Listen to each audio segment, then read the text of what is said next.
சொந்தங்களுக்கு வணக்கம். மீண்டும் ஒரு பிகே ரீச்சால் அழைக்கிறோம். சரி, என்ன திரும்பி பயந்துவார். இன்றைக்கு ரீச்சாவில் வந்து என்ன செய்ய போகிறோம்னு சொல்லிச்சுன்னா பாவக்காய். அது பாவக்காய் வந்து மாங்கண்டுக்குள்ள ஒரு ஊடு பயிர். இது எங்கட மாந்தோட்டம். இதுக்கு பேர் வந்து மாமாங்கம். மாமாங்கம் வந்து இதுக்கு ஒரு 1500 சொம்கேசி மேங்காய் வச்சுருக்கோம். அங்கால பெரிய கண்டுகள் நிற்கிது. அது முதல் நட்டது. இது இப்போ 2வது நட்டது. இந்த இடையிடையே வந்து இருக்கக்கூடிய இடங்களை வந்து மாங்கன்று பெருசாக வளர்ந்து காய்க்கிற மட்டும் இடையிடையே இருக்கிற இடங்களில் பைத்தங்காய், பாவக்காய், வெண்டிக்காய், புடலங்காய் அப்படின்னு சொல்லி நிறைய காயில் போடுறாங்க. நம்பியாரு அதை எடுத்து எங்களோட கிச்சனுக்கு சமைக்கிறதுக்கு இலவாக இருக்கும். அப்போ எங்களோட ஆர்கானிக்கில் சமைக்கிறது ஒரு சந்தோஷம் தானே. வெண்டை கொஞ்சம் பாவக்காய் காய்ச்சிருக்கு, அதை பிடுங்க போகிறோம். அதை ஒரு வீடியோ ஆக்கி உங்களுக்கு காட்ட போகிறோம். அவ்வளோதான். இது ஒன்றும் பெருசாக இல்லை. எக்கச்சக்கம் பூத்துருக்கு. இதெல்லாம் என்ன இதெல்லாம் தானே நிறைய பூத்து இருக்குது. இப்போ முதலாவது வடி. இது போக போக நல்லா வரும், கணக்க வரும். அவ்வளோத்துக்கு பூ இருக்குது. எங்களுக்கு பெரிய விஷயம் என்னென்னா கடைசி 2 நாளும் ஒரு கொஞ்சம் மழை பெஞ்சது. அது ஒரு பெரிய சந்தோஷமான ஒரு விஷயம். பயங்கர வெயிலாக இருந்தது. சார்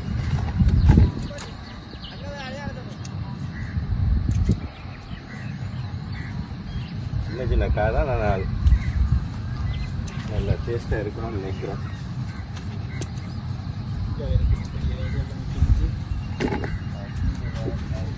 இதெல்லாம் முத்தல் தான் இந்த வள்ளியாக வந்து இருக்கட்டும்.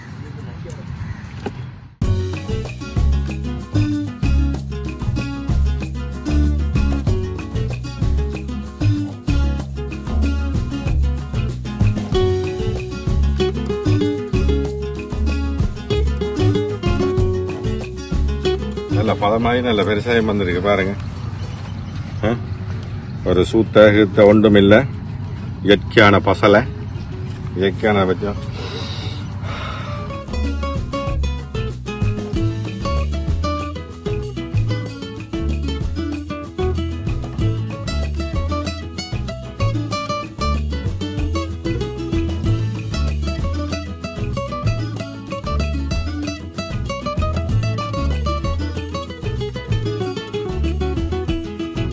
கோதேஷ் அண்ணா இப்போ பாவக்காய் அப்படிங்கன்னு இருக்கிற கோதேஷ் அண்ணா தான்.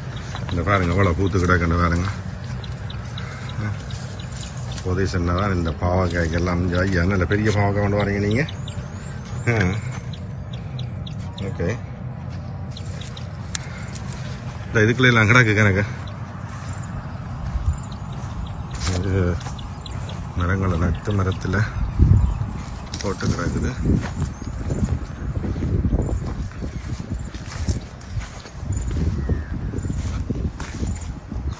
பாவக்காய் மட்டுமில்லை, இங்கே அங்கே அந்த இடையில வந்து வெண்டிக்காயும் போட்டிருக்கணும்.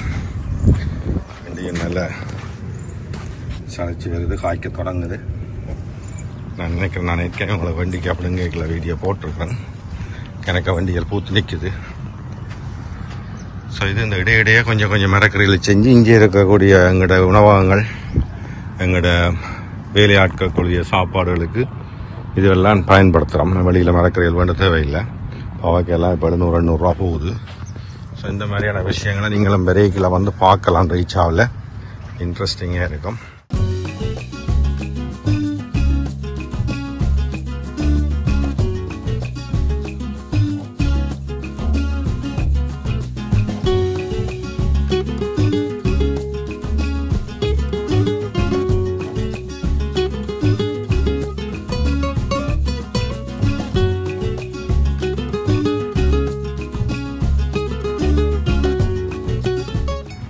வடிவாக இருக்குது, நல்ல வாசமாக இருக்குது.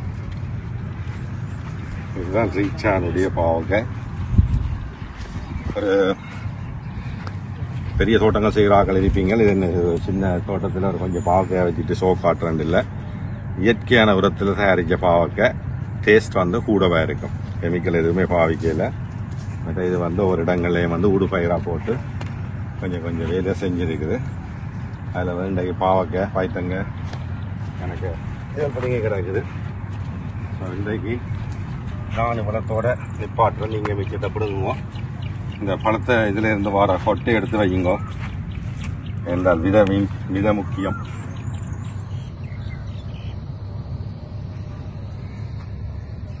மாங்கண்டுகள் எல்லாம் காய்த்து குலுங்குகின்றன.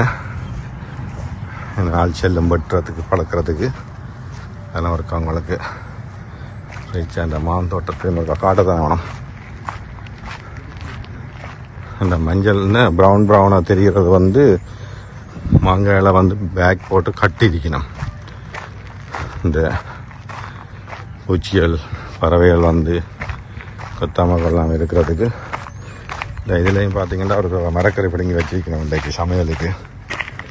இவ்வளவும் பைத்தங்காய். இந்த பாருங்க இந்தளவு நீட்டாக இருக்குன்னு சொல்லி பாருங்க. பைத்தங்காய் பிடுங்கி வச்சிருக்கணும். கொஞ்சம் வெண்டிக்காயும் பிடுங்கி வச்சிருக்கு. பாருங்க இந்த வண்டிக்கான பாருங்க, ஒரு வண்டிக்கான சைஸை பாருங்க. இந்த கை இந்த அளவுக்கு வருது ஒரு வண்டிக்கு. இதுக்கு என்ன செஞ்சு ஓட்ட மரம் பிடுங்கி வச்சிருக்கு. எல்லாமே வந்து ரிச் அண்ட் ப்ரொடக்ஷன். இது இன்றைக்கு ரெஸ்டாரண்ட்டுக்கு கொடுக்குறதுக்காக பிடுங்கி வச்சிருக்கணும். நல்ல விஷயம். மீண்டும் நாங்கள் இன்னொரு வீடியோவில் சந்திப்போம். என்ன, தேங்க்யூ.